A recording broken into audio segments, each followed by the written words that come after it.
Good morning, students and my dear friends. Today is 1st of September 2022, Thursday. Motivation of the day is whether you think you can or think you can't, you are right. आज के discussion में हम ये सारे news articles cover करने जा रहे हैं। अप्रॉक्सीमेटली 12 न्यूज़ आर्टिकल्स हम आज कवर करेंगे। तो देख लेते हैं आज का पहला न्यूज़ आर्टिकल जो कि बिजनेस स्टैंडर्ड के पेज नंबर 1 पर दिया हुआ है और इसके ही साथ हम पेज नंबर 4 और 5 पर दिए हुए न्यूज़ आर्टिकल्स भी कवर करेंगे। तो कल नेशनल स्टैटिस्टिकल ऑफिस ने कुछ डेटा पब्लिश किया है, तो आज के बिजनेस स्टैंडर्ड के न्यूज़पेपर में पेज नंबर 1, पेज नंबर 4 और पेज नंबर 5 पर उसी से रिलेटेड न्यूज़ हैं। तो उन सारी न्यूज़ को हम कंबाइन करके एक साथ ही आर्टिकल नंबर 1 में डिस्कस करेंगे। तो देख लेते हैं आज का पहला न्यूज़ आर्टिकल क्या है। Q1 GDP growth Mrs estimates. Indian economy के फाइनेंशियल ईयर 23 की जो Q1 की जो जीडीपी ग्रोथ रही वो एक्सपेक्टेशन से बिलो रही। Q1 यानी अप्रैल से लेकर के जून 2022 तक का जो क्वार्टर है उस क्वार्टर में इंडियन इकोनॉमी बिलो एक्सपेक्टेशन की जीडीपी ग्रोथ रेट से ग्रो करी despite of having the low base effect of last year, यानी जुलाई 20 या फाइनेंशियल ईयर 22 का जो लो बेस इफेक्ट था, यानी 21-22 का जो Q1 का जीडीपी ग्रोथ रेट था, अगर उससे कंपेयर करें तो लो बेस इफेक्ट जनरेट होता है। उसके बावजूद भी जो इंडियन इकोनॉमी ने Q1 ऑफ फाइनेंशियल ईयर 23 में जो ग्रोथ रजिस्टर करी that is actually below expectation. Last year अगर आपको याद हो तो इस ड्यूरेशन में डेल्टा वेव कोरोना की डेल्टा वेव ने इंडियन इकोनॉमी को इम्पैक्ट किया था। डेल्टा वेव की वजह से जो पैंडेमिक आई थी उसका इम्पैक्ट हमें Q1 ऑफ फाइनेंशियल ईयर 22 में देखने को मिला था, जिसकी वजह से उस ड्यूरेशन में बहुत लो इकोनॉमिक ग्रोथ रही थी। इन spite of this low base effect, जब कंपैरिजन करते हैं हम तो पिछले साल के सेम पीरियड से ही कंपैरिजन करते हैं और पिछले साल सेम पीरियड में इस टाइम डेल्टा वेव थी जिसकी वजह से इकोनॉमिक ग्रोथ बहुत ज़्यादा लो थी। उस लो इफेक्ट बेस की वजह के बावजूद भी इस बार इंडियन इकोनॉमी ने below expectation growth rate register किया है। और अगर पिछले डेटा से कंपेयर करें, पिछले साल के सेम पीरियड से कंपेयर करें तो जो जीडीपी है वो अप्रॉक्सीमेटली 9.6% तक कॉन्ट्रैक्ट किया है in comparison to Q1 of financial year 22। और अगर हम नेशनल स्टैटिस्टिकल ऑफिस का डेटा और अगर डीपली देखें तो सेक्टर वाइज अगर हम देखें तो सर्विस सेक्टर में जो ग्रोथ है वो थोड़ी सी इंक्रीज होती हुई दिख रही है ड्यूरिंग द क्वार्टर्स, लेकिन ट्रेड, होटल, ट्रांसपोर्ट इन सारे सेगमेंट्स में अभी भी जो ग्रोथ है वो प्री पैंडेमिक लेवल से नीचे ही है। हालांकि इम्प्रूवमेंट दिख रहा है इन सारे सेक्टर्स में, हॉस्पिटैलिटी, ट्रेड, होटल्स, ट्रांसपोर्ट, लेकिन फाइनेंशियल ईयर 20 के कंपैरिजन में हम जिसकी जैसे बोले प्री पैंडेमिक लेवल के कंपैरिजन में इन सारे सेक्टर्स में जो कि टच इंटेंसिव सेक्टर्स हैं इनमें अभी भी जो ग्रोथ रेट है वो प्री पैंडेमिक लेवल तक नहीं पहुंचा है। और जिस तरीके से अनइवन मानसून देखने को मिल रहा है, जिस तरीके से reserve bank of India interest rate को इंक्रीज कर रही है, जिस तरीके से ग्लोबल डिमांड स्लो डाउन हो रही है because of the lot of geopolitical factors, उसको देखते हुए जो इकोनॉमिस्ट हैं, एनालिस्ट हैं, वो ये भी अज्यूम कर रहे हैं कि जो इंडियन इकोनॉमी है फाइनेंशियल ईयर 23 में अपनी प्रोजेक्टेड ग्रोथ रेट अचीव नहीं कर पाएगी। क्या प्रोजेक्टेड ग्रोथ रेट है? अभी आरबीआई ने जो प्रोजेक्शन दिए हैं इंडियन इकोनॉमी की ग्रोथ रेट के लिए दैट इज 7.2%। तो इकोनॉमिस्ट का कहना है कि जिस तरीके से इंटरेस्ट रेट बढ़ रहे हैं, मानसून अनइवन है, जिस तरीके से ग्लोबल डिमांड स्लो डाउन हो रही है और जिस तरीके से इंडियन इकोनॉमी के डेटा अभी आ रहे हैं Q1 के, उसको देखते हुए most of the analyst are in fear कि हम ये 7.2% का ग्रोथ रेट भी अचीव नहीं कर पाएंगे। कल के न्यूज़ एनालिसिस में हमने डिस्कस भी किया था कि एक एक्सपर्ट ने, एक वैक्टर ने बोला है कि इंडियन इकोनॉमी जो है वो 7.3% का ग्रोथ रेट अचीव कर लेगी, जीडीपी टारगेट को मिस नहीं करेगी। हालांकि डेटा को देखते हुए एनालिस्ट का ये पॉइंट ऑफ व्यू है कि it will be difficult for Indian economy to achieve this growth rate by seeing the Q1 data of financial year 23। और अगर इस फाइनेंशियल ईयर यानी फाइनेंशियल ईयर 23 के जीडीपी नंबर को हम प्री पैंडेमिक लेवल से कंपेयर करें या प्री पैंडेमिक फाइनेंशियल ईयर से कंपेयर करें या उसकी जीडीपी से कंपेयर करें तो केवल और केवल 3.8% का इंक्रीज देखने को मिल रहा है। यानी 3 साल पहले जो इंडियन इकोनॉमी की जीडीपी ग्रोथ रेट थी उससे केवल और केवल 3.8% का इंक्रीज इस साल हमें देखने को मिल रहा है। And if you talk about the gross value added that is GVA at basic price, उसमें केवल और केवल 12.7% का ग्रोथ रेट जून क्वार्टर में देखने को मिला है। Nominal GDP was up 26.7%। Simply अगर हमें डेटा देखें तो कहीं ना कहीं हमें जो इन्फ्लेशन है उसका इम्पैक्ट, जो इन्फ्लेशनरी प्रेशर है इकोनॉमी पर, उसका इम्पैक्ट देखने को मिल रहा है Q1 में। हालांकि फर्दर डेटा ये इंडिकेट करता है कि जो प्राइवेट फाइनल कंजप्शन रहा, जो प्राइवेट एक्सपेंडिचर रहा है, उसमें इंक्रीज है अप्रॉक्सीमेटली 25% का रोबस्ट ग्रोथ रेट देखने को मिला in spite of the inflation, in spite of the pent up demand, consumer is actually feeling confident to spend. Apart from it government spending जो है वो केवल 1.3% तक इंक्रीज करी है। इट मीन्स कि सेंटर और स्टेट गवर्नमेंट जो है वो फिलहाल के लिए अपने एक्सपेंडिचर को रोके हुए हैं। They want private sector to do more expenditure, more investment. Probably upcoming जो क्वार्टर्स हैं वहाँ पर हमें गवर्नमेंट स्पेंडिंग ज़्यादा देखने को मिलेगी, लेकिन अभी Q1 में जो प्राइवेट फाइनल कंजप्शन एक्सपेंडिचर है, प्राइवेट स्पेंडिंग है, वो 25% तक इंक्रीज हुई, जबकि गवर्नमेंट एक्सपेंडिचर केवल और केवल 1.3% तक। तो this is all about the infographics. Quarterly growth trajectory, sectoral performance, agriculture, manufacturing, construction, and service sector. And this blue bar indicates Q1 of financial year 22. This light blue bar indicate Q2 of financial year 22. This is Q3 of financial year 22 and this is Q4 of financial year 22. यानी पिछले साल के चारों quarters का data दिया हुआ है और इस साल का, इस फाइनेंशियल ईयर का Q1 का डेटा दिया हुआ है। तो इस इंडिकेटर्स को देख करके हम ये समझ सकते हैं कि जो एग्रीकल्चर सेक्टर है उसमें कंटिन्यूअस ग्रोथ हमें देखने को मिल रही है, जबकि मैन्युफैक्चरिंग, कंस्ट्रक्शन और सर्विस सेक्टर को अगर हम देखें तो थोड़ा सा फ्लक्चुएटेड और अनइवन ग्रोथ मिल रही है क्वार्टर्स के बीच में। इवन अगर सर्विस सेक्टर को ध्यान से देखें तो Q1 में सर्विस सेक्टर की अच्छी परफॉर्मेंस रही है, यानी इस क्वार्टर में सर्विस सेक्टर ने अच्छी परफॉर्मेंस दी है in comparison to the last year, that is financial year 22। And this is all about the government expenditure. तो गवर्नमेंट की जो एक्सपेंडिचर वो थोड़ा सा ईज आउट हुआ है, चाहे वो प्राइवेट स्पेंडिंग हो, गवर्नमेंट स्पेंडिंग हो, इन्वेस्टमेंट हो। End of the mark Q1 financial year 23 GDP growth projected by various agencies. RBI ने 16.2%, SBI 15%, Bloomberg 15.4 and 15.2 by Reuters। और एक्चुअल कितनी ग्रोथ रजिस्टर करिए, that is approximately 13% growth register करिए। तो expectation से below growth rate रही। अब देख लेते हैं सम अदर न्यूज़ क्लिप्स जो कि पेज नंबर 4 और 5 पर दी हुई हैं और इसी सेम डेटा से रिलेटेड है, यानी स्टेट ऑफ इकोनॉमी को दिखा रही हैं, जो इकोनॉमी, इंडियन इकोनॉमी की जो परफॉर्मेंस रही Q1 में उससे रिलेटेड है। तो पहली न्यूज़ देख लेते हैं, private consumption rises, government slows. जैसा कि अभी हमने जस्ट डिस्कस किया कि Q1 में जो प्राइवेट कंजप्शन है वो 25% तक इंक्रीज हुआ है, प्राइवेट एक्सपेंडिचर 25% तक इंक्रीज हुआ है, गवर्नमेंट एक्सपेंडिचर जो है उसमें केवल 1.3% का इंक्रीज देखने को मिल रहा है। तो इन्फ्लेशनरी प्रेशर की बावजूद भी जो कंज्यूमर है उसका जो कॉन्फिडेंट है या कॉन्फिडेंस है इंडियन इकोनॉमी में वो अभी भी बना हुआ है।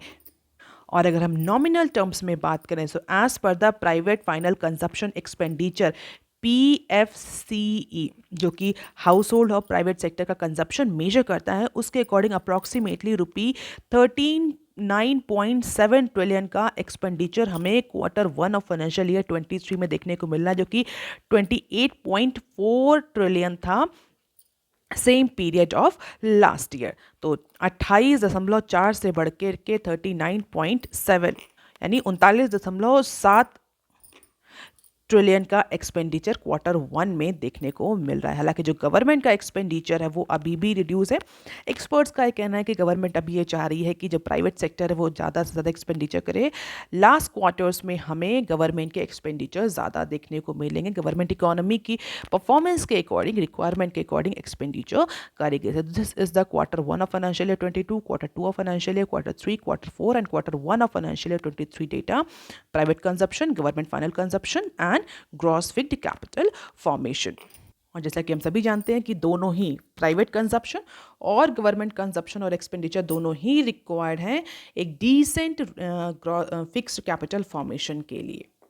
And why capital formation is required? Capital formation नहीं होगा, फिक्स्ड कैपिटल फॉर्मेशन नहीं होगा, इन्वेस्टमेंट नहीं होगा इकोनॉमी में, तो एम्प्लॉयमेंट जनरेशन नहीं होगा, एम्प्लॉयमेंट जनरेशन नहीं होगा तो डिस्पोजेबल इनकम नहीं होगी पब्लिक के हाथ में, डिस्पोजेबल इनकम नहीं होगी तो डिमांड नहीं होगी, डिमांड नहीं होगी तो producer will not produce. If there is no production there will be no economic activity, if there is no economic activity there will be no employment, then no employment no demand. इससे एक vicious cycle जो है वो चलती रहती है। That is why government through expenditure through investment wants to promote the capital formation and demand. अब देख लेते हैं next clip. Farm sector clocks 4.5% growth on strong harvest. जैसा कि अभी हमने डिस्कस किया कि पिछले क्वार्टर यानी अगर फाइनेंशियल ईयर 22 के क्वार्टर 1 से स्टार्ट करें तो क्वार्टर 1, क्वार्टर 2, क्वार्टर 3, क्वार्टर 4 और फाइनेंशियल ईयर 23 का क्वार्टर 1, इस पूरे टाइम पीरियड्स को अगर हम देखें, इसमें एग्रीकल्चर का प्रोडक्शन देखें, फार्म सेक्टर को देखें तो उसने स्ट्रॉन्ग ग्रोथ रजिस्टर करी है। क्वार्टर 1 से लेकर क्वार्टर 1 ऑफ फाइनेंशियल ईयर 23 तक कंटिन्यूअस ग्रोथ देखने को मिल रही है हमें एग्रीकल्चर और एलाइड सेक्टर में। हालांकि if we talk about only the quarter 1 of financial year 23 यानी अप्रैल से लेकर के जो जून का क्वार्टर है इस साल का, इस पर्टिकुलर क्वार्टर में जो एग्रीकल्चर सेक्टर रहा, एलाइड एक्टिविटीज़ है, उन्होंने 4.5% के ग्रोथ रेट से ग्रोथ रजिस्टर करी। और जो ये मेन जो ग्रोथ रही बेसिकली ये रॉबस्ट रबी हार्वेस्ट और sharp spike in prices of several food items, इनकी वजह से देखते तो रबी जो हार्वेस्ट रहा, जो रबी क्रॉप रही उसमें एक बम्पर क्रॉपिंग हमें देखने को मिली। इसके अलावा कुछ फूड आइटम्स हैं उनके प्राइस में भी इंक्रीज देखने को मिला, जिसकी वजह से जो एग्रीकल्चर और एलाइड सेक्टर है उसमें हमें 4.5% का ग्रोथ रेट देखने को मिल रहा है। And this is the GV of agriculture and allied sector in terms of percentage. Quarter 1 red bar, quarter 2 yellow, quarter 3 black, quarter 4 blue. और financial year 21, financial year 22, financial year 23 का data है। तो अगर आप देखें कि लास्ट 3 ईयर्स में pandemic के ड्यूरेशन में, क्राइसिस की सिचुएशन में एग्रीकल्चर सेक्टर ने स्ट्रांगली परफॉर्म किया है, रेजिलियंट रहा है agriculture sector in comparison to service sector and manufacturing sector. अब देख लेते हैं next clip. Core sector growth slows to 6 month लो।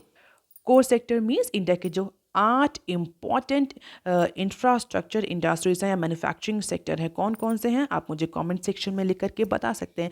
किन 8 सेक्टर को हम कोर सेक्टर बोलते हैं? और हम सभी को पता है कि ये जो 8 कोर सेक्टर हैं ये टोटल आईआईपी में अप्रॉक्सीमेटली 40 to 42% का वेटेज कॉन्स्टिट्यूट करते हैं।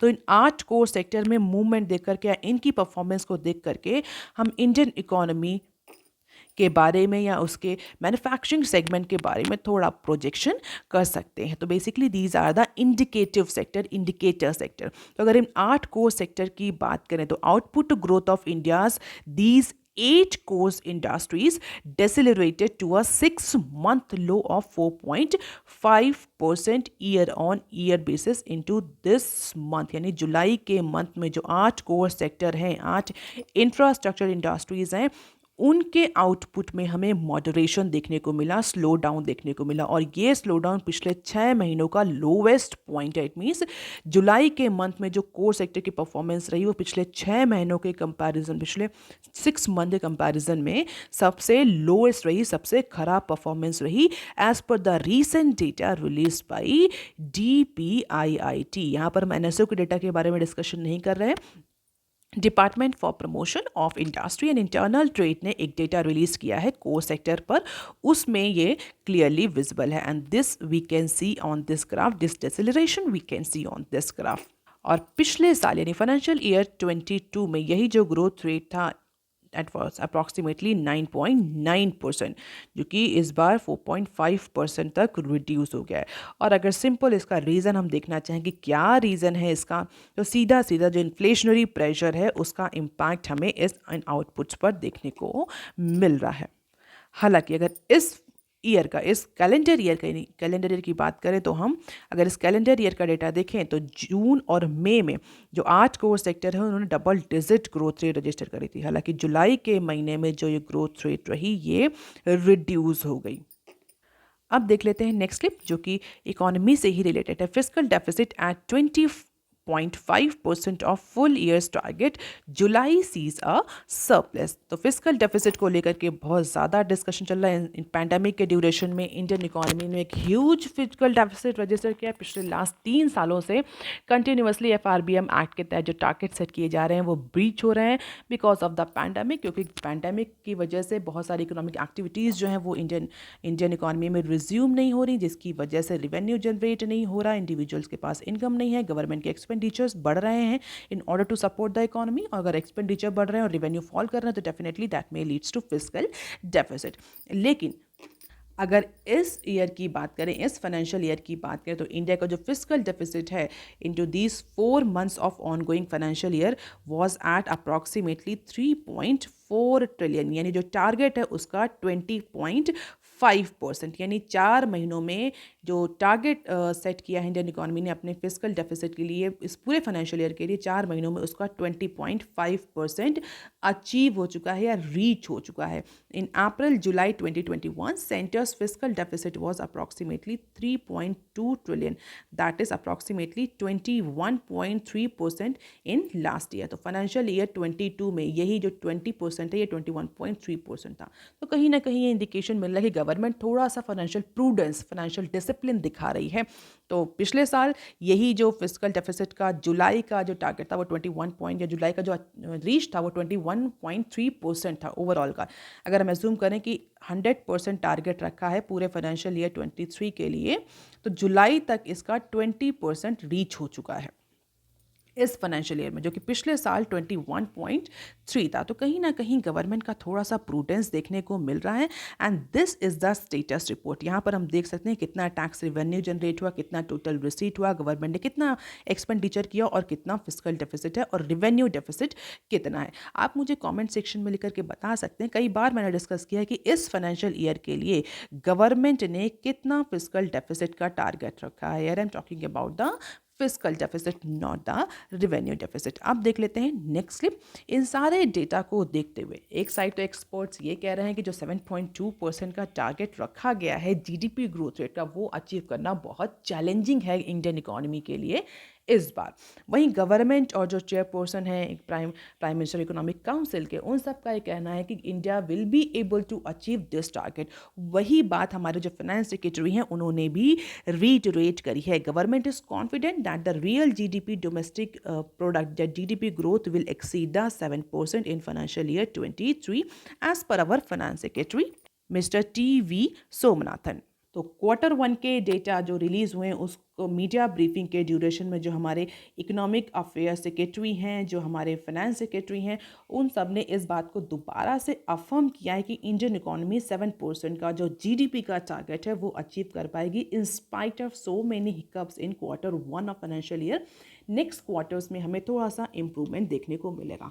सो लेट अस सी आगे Q1, Q3, Q4 हैं, उनका डेटा कैसा रहता है, कैसे इंडियन इकोनॉमी की परफॉर्मेंस रहती है, उस ड्यूरेशन में क्या 7% का जो टारगेट सेट किया गया है 7.2% का, वो इंडियन इकोनॉमी अचीव कर पाती है या नहीं। अब देख लेते हैं article number 2 that is given on page number 6 of business standard. Rupee outshine most EM peers amid dollar jump to 20-year high। पिछले 3 दिनों से लगातार हम इंडियन रुपी और यूएस डॉलर के एक्सचेंज रेट के बारे में डिस्कस कर रहे हैं। कल हमने डिस्कस किया था कि रुपी में थोड़ा सा अप्रिसिएशन देखने को मिला है in comparison to the previous trading sessions. आज के न्यूज़ में ये बताया गया है कि जो डॉलर है वो अपने 20 साल के हाईएस्ट पॉइंट पर पहुंच गया, हाईएस्ट वैल्यूएशन पर पहुंच गया है। और इसकी वजह से, इस डॉलर स्ट्रेंथन होने की वजह से या डॉलर के अप्रिसिएशन की वजह से, मोस्ट ऑफ द जो इमर्जिंग मार्केट की करेंसीज रही हैं वो लूजर रही हैं। या अगर हम देखें तो इमर्जिंग मार्केट की जो करेंसीज हैं उन पर बहुत ज़्यादा इम्पैक्ट पड़ा। और इस न्यूज़ में बताया गया कि एमिड ऑल दीज वोलेटिलिटी, जो इंडियन रुपी रही उसकी परफॉर्मेंस जो other counter part emerging markets रही उनकी कंपैरिजन में बेटर रही। तो अगस्त के मंथ में जो डॉलर है उसने अपने 20 सालों का, पिछले 20 सालों का सबसे अच्छा परफॉर्मेंस दिया, बोलते तो सबसे स्ट्रॉन्गेस्ट पॉइंट अचीव किया। as the Federal Reserve dispel all doubts about its intentions to continue interest rate, जिसका इम्पैक्ट हमें डॉलर पर मिल रहा है। तो 20 सालों के अपने पिछले 20 सालों के पॉइंट में जो यूएसडी है वो अपने हाईएस्ट पॉइंट पर पहुंच गया और जिसकी वजह से most of the emerging market suffer कर रही हैं। लेकिन अगर हम डेटा देखें तो जो इंडियन रुपी है, इंडिया है, वो स्ट्रांगली खड़ा हुआ है against the US dollar in comparison to the peer currency as per this data. So during the month gone, rupee depreciated merely 0.2% against the dollar. That is also called as greenback. तो dollar के comparison में अगस्त के month में Indian rupee में केवल और केवल 0.2% का डेप्रिसिएशन देखने को मिला in comparison to the other currencies. और अगर हम इंडेक्स की बात करें ग्रीनबैक, तो index which closes at approximately 109.09 on Tuesday rose to a level that last seen in 2002, यानी 2002 में जो डॉलर का वैल्यूएशन था वो वैल्यूएशन इस बार 2022 में डॉलर ने अचीव किया है। और अगर हम 8 इमर्जिंग मार्केट करेंसीज को देखें, चाहे वो मलेशिया हो, चाहे वो सिंगापुर हो, टर्की हो, ताइवान हो, फिलीपीन हो, चाइना हो, अफ्रीका हो, साउथ कोरिया हो, इन सब के अगेंस्ट में Indian currency has performed better. So this is the currency watch. हम देख सकते हैं जुलाई 31, अगस्त 31% in terms of percentage change. और हम देखें इंडियन रुपी जो है सबसे बिलो पॉइंट पे, इंडियन रुपी जो है वो सबसे अच्छी परफॉर्मेंस रजिस्टर कर रही है in comparison to all this economy. सबसे ज़्यादा जो डेप्रिसिएशन है वो स्वीडिश करेंसी में हमें देखने को मिला, followed by British pound. And this is US dollar index जो कि अपने हाईएस्ट पीक पर पहुंच चुकी है 109.09 पर। अब देख लेते हैं article number 3 that is given on page number 10 of business standard. At $6.4 billion FPI inflow in August, third highest in post covid era. अभी हमने रिसेंटली डिस्कस किया कि फेडरल रिजर्व ने जिस तरीके से अपने अप्रोच को अफर्म किया है कि वो अभी फिलहाल के लिए इंटरेस्ट रेट हाइक पर ही जाएगा, एग्रेसिव मॉनेटरी पॉलिसी टाइटनिंग पर ही जाएगा, क्योंकि यूएस की जो इन्फ्लेशन है वो कंट्रोल करना प्राइमरी टास्क है, प्राइमरी ऑब्जेक्टिव है उसके लिए। इसके बावजूद भी अगर हम इंडिया की डोमेस्टिक इक्विटी मार्केट को देखें तो इंडिया की डोमेस्टिक इक्विटी मार्केट ने सबसे ज़्यादा फॉरेन पोर्टफोलियो इन्वेस्टमेंट रजिस्टर किया है इन द मंथ ऑफ अगस्त। तो पोस्ट पैंडेमिक एरा में अगर देखा जाए, पोस्ट पैंडेमिक एरा का अगर हम पूरा डेटा देखें तो this is the month, August month, यानी ये जो मंथ है this is one of the very important month जहां पर इंडियन इकोनॉमी ने highest foreign portfolio investment register किया है इन spite of hawkish approach of federal reserve. और अगर क्वांटम को देखें तो एफपीआई पम्प्ड इन अप्रॉक्सीमेटली 51 के यानी 6.4 बिलियन डॉलर का एफपीआई इनफ्लो देखने को मिला है हमें अगस्त के मंथ में। और ये दिसंबर 2020 से लेकर के अभी तक का हाईएस्ट एफपीआई इनफ्लो है किसी महीने में, और थर्ड हाईएस्ट है सिंस मार्च 2022। तो पैंडेमिक के बाद से अभी तक का जो सबसे हाईएस्ट इनफ्लो एफपीआई इनफ्लो देखने को मिला अगर किसी महीने में तो this is in the month of अगस्त, यानी इस मंथ में। And this was the second consecutive month of positive foreign inflow since July this year. और अगर प्रीसीडिंग 9 मंथ्स को देखें तो इस ड्यूरेशन में इंडिया में जो ओवरसीज इन्वेस्टर्स हैं उन्होंने अप्रॉक्सीमेटली $32 बिलियन से लेकर के अप्रॉक्सीमेटली 2.2 ट्रिलियन तक का जो आउटफ्लो है वो किया। लेकिन फिलहाल अब पिछले कुछ 2 महीनों से यानी जुलाई से हमें थोड़ा सा पॉजिटिव इनफ्लो देखने को मिल रहा है इन केस ऑफ एफपीआई। और इस रिवर्स एफपीआई इनफ्लो की वजह से जून के एंड में थोड़ा सा जो मार्केट है उसमें रिबाउंड देखने को मिला, अप्रॉक्सीमेटली 60% का रिबाउंड देखने को मिला। तो हम ये कह सकते हैं कि इन spite of all geopolitical doldrum situation Indian equities were among the biggest recipient of overseas flow in the month of अगस्त। किसके अकॉर्डिंग? ब्लूम्सबर्ग ने डेटा पब्लिश किया। तो इंडियन करेंसी की परफॉर्मेंस भी बेटर इसी वजह से हो रही है क्योंकि जो एफपीआई का इनफ्लो है वो इंक्रीज हुआ है जुलाई से, जिसकी वजह से in comparison to the counterpart emerging markets Indian currency जो है वो अच्छा परफॉर्मेंस कर रही है। सीधा रीज़न हमारे यहाँ जो इनफ्लो है इन्वेस्टमेंट का, ओवरसीज इन्वेस्टमेंट का, वो लास्ट 2 मंथ से इंक्रीज हुआ है। So this is the top 5 monthly FPI inflow since start of the pandemic: December 20, November 20, August 22, August 20 and February 21. And this is India versus other EMs, other emerging markets. हम देख सकते हैं India, Brazil, South Korea, Thailand, Indonesia and Malaysia. India ने सबसे ज़्यादा FPI inflow register किया है। As of now in last 2 year, जिसका इम्पैक्ट हमें इंडियन रुपी में शार्पली विजिबल हो रहा है, क्लियरली विजिबल हो रहा है। अब देख लेते हैं some other news clip. Sony Zee deal can hurt competition, probe needed. तो जो सोनी और जी का जो इंटरटेनमेंट का जो मर्जर होना था, अप्रॉक्सीमेटली $10 बिलियन का जो वैल्यू क्रिएशन होना था, उसको लेकर के सीसीआई ने, रेगुलेटर ने, एंटी ट्रस्ट रेगुलेटर ने बोला है कि ये जो मर्जर अगर हुआ तो this merger may hurt the competition, इसीलिए डिटेल इन्वेस्टिगेशन नीडेड है। तो potentially hurt competition by having unparalleled bargaining power, the country's antitrust watchdog found an initial review. तो जो इनिशियल रिव्यू किया है सीसीआई ने, उसके अकॉर्डिंग ये जो डील हो रही है, जो मर्जर हो रहा है सोनी जी का, ये इंडिया में इंटरटेनमेंट इंडस्ट्री के कंपटीशन के लिए अच्छा नहीं है, और इसीलिए डिटेल इन्वेस्टिगेशन रिक्वायर्ड है before finalising, before giving note to this acquisition or merger. अब देख लेते हैं next clip. Unemployment rate lowest in 4-year PLFS data. So apart from NSO and apart from other data, DPIIT data, PLFS का भी data release हुआ है अप्रैल and June quarter का 2022 का, और इसके अकॉर्डिंग वेडनेसडे को, यानी कल रिलीज हुआ, पीरियोडिक लेबर फोर्स सर्वे बोलते हैं इसको, periodic labour force survey PLFS, और इसके अकॉर्डिंग जो अनएम्प्लॉयमेंट रेट है अर्बन एरियाज में, वो पिछले 4 क्वार्टर्स के जो फोर्थ कॉन्जिक्यूटिव क्वार्टर है उनमें फॉल किया। तो अनएम्प्लॉयमेंट रेट फॉल किया, इसका मतलब क्या हुआ? इसका मतलब ये हुआ कि जो एम्प्लॉयमेंट है वो इंक्रीज हुआ है with the opening of Indian economy, with the increase of और with the growth in Indian economy. और अगर अनएम्प्लॉयमेंट रेट देखें, करंट वीकली स्टेटस अप्रॉक्सीमेटली 7.6% है। This is the lowest in the last 4 year. तो पिछले 4 सालों का सबसे लोवेस्ट अनएम्प्लॉयमेंट का, वीकली अनएम्प्लॉयमेंट का नंबर रजिस्टर की हुआ है as per the PLFS data. तो ये कहीं ना कहीं इंडिकेट कर रहा है कि there has been the marginal increase in LFPR and WPR and employment generation.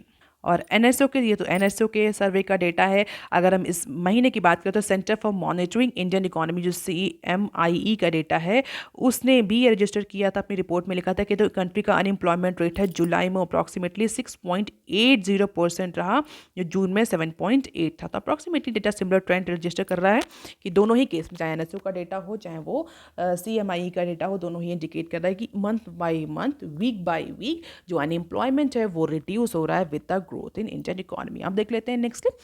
Russia block gas supply to Europe for 3 days। अगर आप रेगुलरली फॉलो कर रहे हैं न्यूज़ चैनल तो आपको पता होगा, कई बार हमने ये नॉर्थ स्ट्रीम जो गैस पाइपलाइन है इसके बारे में डिस्कस किया था। एक बार हमने ये भी डिस्कस किया था कि रशिया ने 10 days के लिए मेंटेनेंस बताते हुए जो नॉर्थ स्ट्रीम जो गैस पाइपलाइन थी जो यूरोप तक जाती है रशिया से, उसको बंद रखा था। हालांकि वापस से वो रिज्यूम हो गया था after maintenance, but this time Russia has halted the gas supply via Europe की supply route on Wednesday. Reason, इसका रीज़न इस बार का कोई मेंटेनेंस रीज़न नहीं, सीधी सी बात है, दोनों ही एक तरह की जो इकोनॉमीज़ है, वेस्टर्न इकोनॉमीज़ और रशिया, उनके बीच में जिस तरीके से टेंशन बढ़ रही है, तो थोड़ा सा प्रेशर डालने के लिए रशिया ने इंटेंशनली, प्रॉबेबली इंटेंशनली, इस बार गैस पाइपलाइन को बंद कर दिया है। And this intensify the economic battle between the Moscow and the EU।